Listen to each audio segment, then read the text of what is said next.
Bismillahirrahmanirrahim. Assalamualaikum warahmatullahi wabarakatuh. Rekan sekalian, pada kesempatan kali ini saya ingin berbagi yang berkenaan dengan masalah waris ya. Berdasarkan pengalaman yang saya temui di masyarakat kita. Satu saat saya memberikan kajian yang berkenaan dengan waris. Sebagaimana biasa, ketika kajian akan berakhir, maka ada sesi tanya jawab. Nah, dari sekian banyak yang tanya jawab itu ya, yang bertanya ada beberapa yang cukup menarik pertanyaannya, menarik dan menggelitik. Dan ini tentunya saya sampaikan bisa jadi ini juga pernah dialami oleh Bapak dan Ibu sekalian. Kisahnya adalah seorang ibu ya, namanya di pengajian Rafilah ya. Ibu itu bertanya kepada saya, Pak Ustadz, kalau mendengar apa yang Pak Ustadz sampaikan itu terasa sulit Pak Ustadz. Kalau saya sih berpikirnya gampang-gampang aja deh. Simple aja deh. Enteng-enteng aja lah.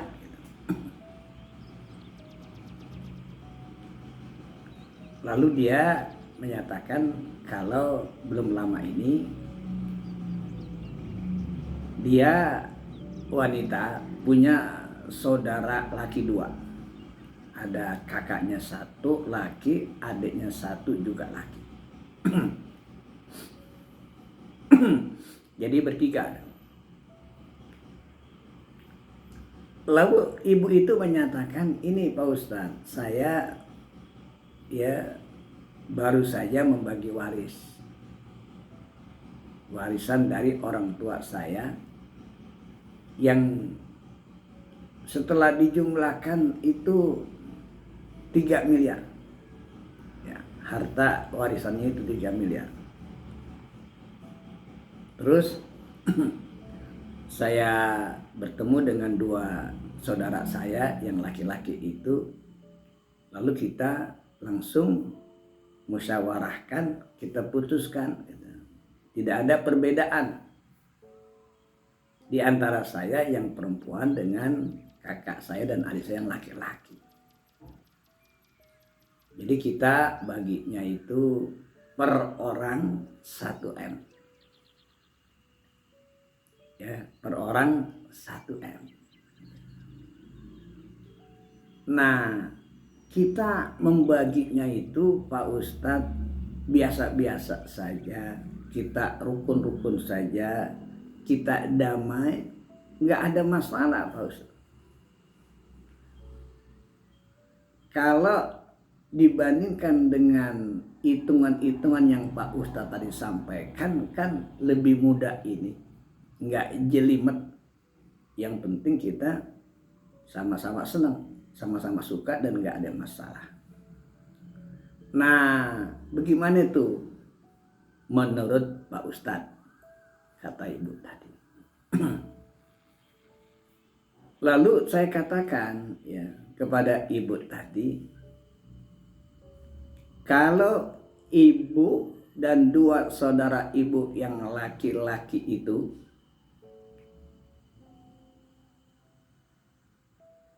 merasa nyaman, merasa tentram ya dengan cara berbagi berdasarkan musyawarah dan kesepakatan daripada ibu dan 2 saudara laki-laki ibu, nah maka sayanya justru jadi ya bertanya-tanya ya. Ya kenapa ya ibu dan 2 saudara ibu itu bisa merasa damai, merasa tenang, merasa rukun, padahal yang sebenarnya ibu dan saudara ibu itu sedang melanggar aturan Allah.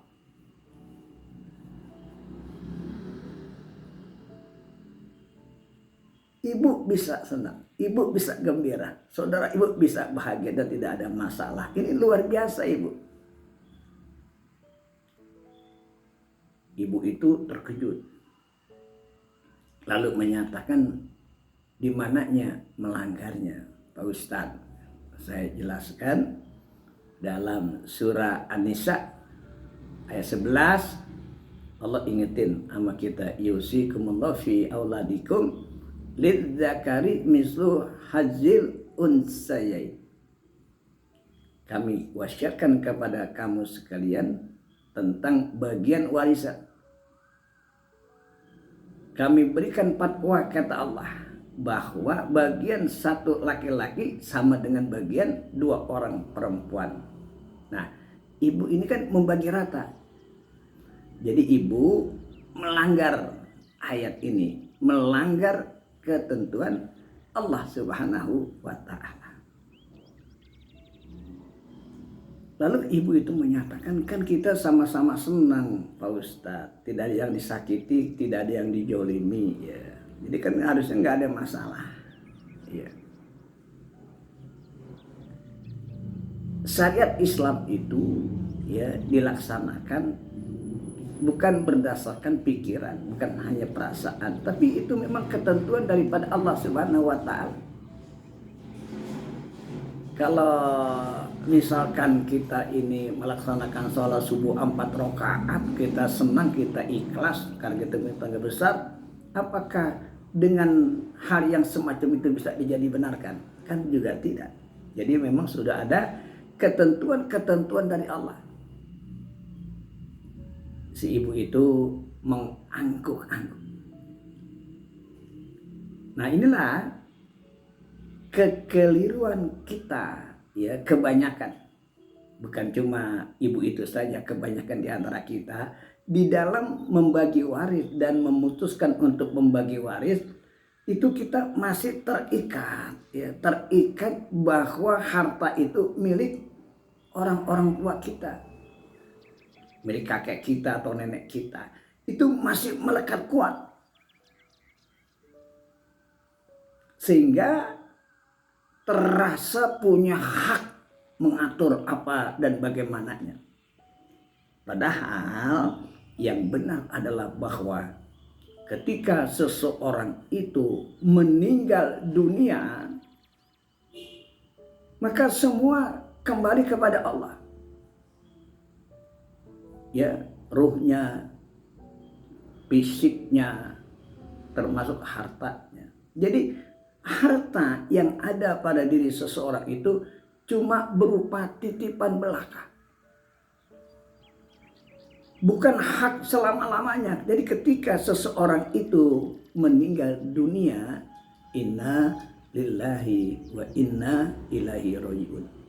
Sesungguhnya semua datang dari Allah dan akan kembali kepada Allah.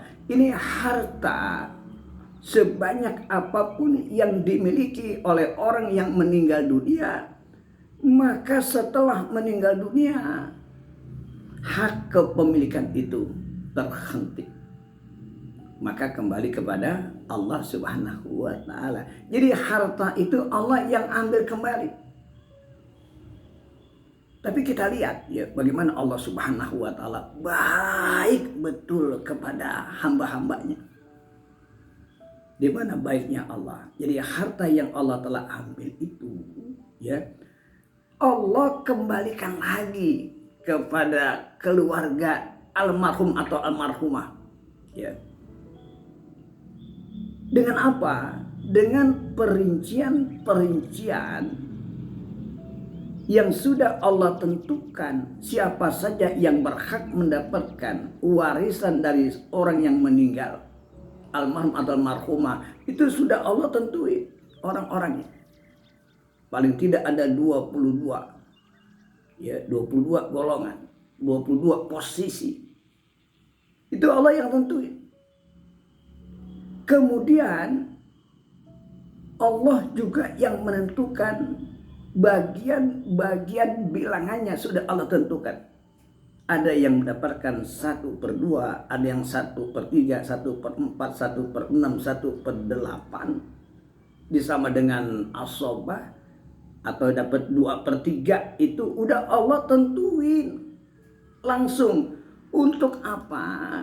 Biar ketika menerima warisan itu udah nggak main-main perasaan, nggak main-main pikiran lagi. Itu semua tilka hududullah, itu adalah aturan Allah, ketetapan dari Allah Subhanahu wa taala. Kita tinggal melaksanakan saja, dan itu merupakan hadiah dari Allah kepada saudara ahli warisnya itu. Yang meninggal itu dia punya saudara-saudara. Jadi tinggal bagi dua. Ya, hartanya juga tidak diusahakan oleh mereka. Sudah ada harta itu.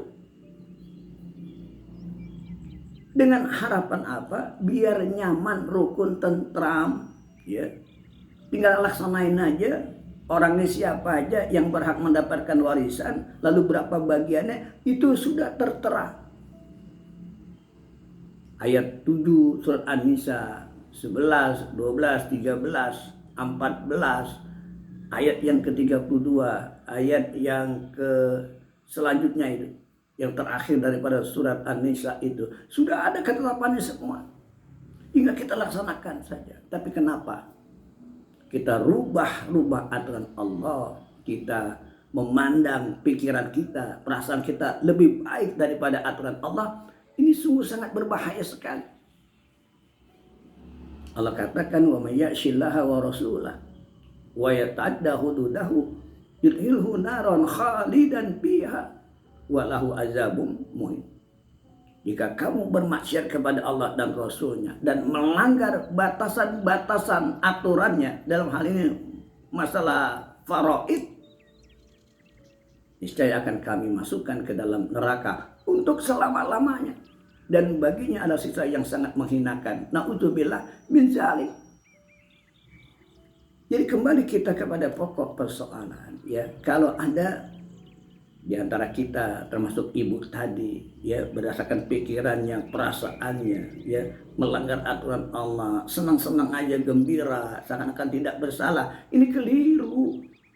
Kalau ada harta 3M, ya, 3M, seorang wanita 1, 2 orang laki-laki, itu dibaginya itu, ya, didahulukan aturan Allah, di mana 1 laki-laki sama dengan bagian 2 orang perempuan. Kalau hartanya itu 3M, yang laki ada 2 orang, ya, anggapnya 4 orang, 1 yang perempuan, berarti 5 orang. Dibagi, maka akan didapat hasilnya adalah yang laki-laki itu akan mendapatkan 600 juta kali 2 kali, berarti 1,2 miliar. Kakaknya yang laki-laki dapat 1,2 miliar, lalu adiknya yang laki-laki dapat 1,2 miliar. Sisanya ada 600 juta. Itu jatah atau bagian daripada ibunya yang perempuan itu. Artinya bukan ibunya, saudara perempuannya. Jadi karena dia bertiga anaknya. Jadi yang perempuan dapat 600 juta. Kemudian kakak laki-lakinya dapat 1,2 M. Yang adik laki-laki dapat 1,2 M. Itu dilaksanakan sesuai dengan syariat Islam. Lidzakari mislu hadil adil. Luar biasa indahnya dan bagusnya. Nah, setelah itu dibagi, maka kemudian setelah dibagi secara syariat Islam, kakaknya yang perempuan 1,2 M, yang 200 juta diberikan kepada saudara yang perempuan. Yang adiknya yang laki sama melakukan itu.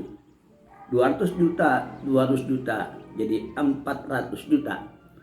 Yang perempuan dapat 600 ditambah 400 juta, itu menjadi 1 M. Kakaknya 1,2 dikurangi 200 menjadi 1 M. Adiknya yang laki-laki juga 1,2 dikurangi 200 juta tinggal 1 M. Jadi semua merupakan 1 M, 1 M, 1 M. Sebagaimana yang diinginkan oleh ibu dan 2 saudara laki-lakinya. Tetapi ini adalah solusi.